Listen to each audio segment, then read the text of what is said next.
بسم اللہ الرحمن الرحیم۔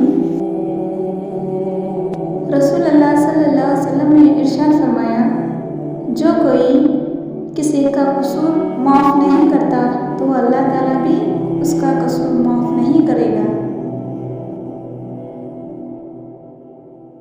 رسول اللہ صلی اللہ علیہ وسلم نے ارشاد فرمایا، جو شخص پابندی سے استغفار کرتا ہے اللہ تعالیٰ اس کے لیے ہر تنگی سے نکالنے کا راستہ بنا دیتے ہیں۔ رسول اللہ صلی اللہ علیہ وسلم نے ارشاد فرمایا، مسلمان کی ناحق بے عزتی کرنا سود کھانے سے بھی بڑا گناہ ہے۔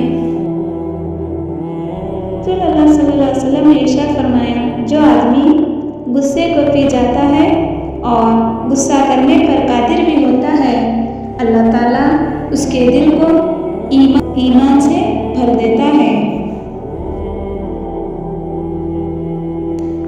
رسول اللہ صلی اللہ علیہ وسلم نے ارشاد فرمایا، کوئی صدقہ پانی پلانے سے بڑے ثواب والا نہیں۔ رسول اللہ صلی اللہ علیہ وسلم نے ارشاد فرمایا، جب اللہ کسی بندے کو پسند کرتا ہے تو اس پر خوب آزمائش ڈالتا ہے۔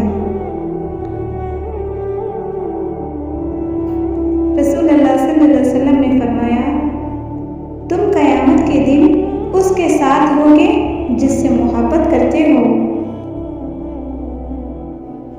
رسول اللہ صلی اللہ علیہ وسلم نے ارشاد فرمایا، اللہ تعالیٰ صدقہ کی وجہ سے 70 بیماریوں کو دور فرماتا ہے۔ رسول اللہ صلی اللہ علیہ وسلم نے فرمایا، قیامت کے دن بدترین شخص وہ ہوگا جو ادھر لوگوں کو کچھ بات کرتا ہے اور ادھر کچھ اور۔ رسول اللہ صلی اللہ علیہ وسلم نے ارشاد فرمایا، جنت میں نہ کوئی مکار آدمی داخل ہوگا، نہ بخیل، اور نہ لوگوں پر احسان جتانے والا۔ رسول اللہ صلی اللہ علیہ وسلم نے ارشاد فرمایا، مسلمانوں اپنے گھروں میں اکثر قرآن مجید پڑھتے رہا کرو، کیونکہ جس گھر میں قرآن مجید نہیں پڑھا جاتا اس میں خیر و برکت نہیں ہوتی۔ رسول اللہ صلی اللہ علیہ وسلم نے ارشاد فرمایا، اذان اور بارش کی حالتوں میں دعا رد نہیں ہوتی۔ رسول اللہ صلی اللہ علیہ وسلم نے ارشاد فرمایا، جب سے جہنم پیدا کی گئی ہے تب سے میکائیل علیہ السلام نہیں ہنسی۔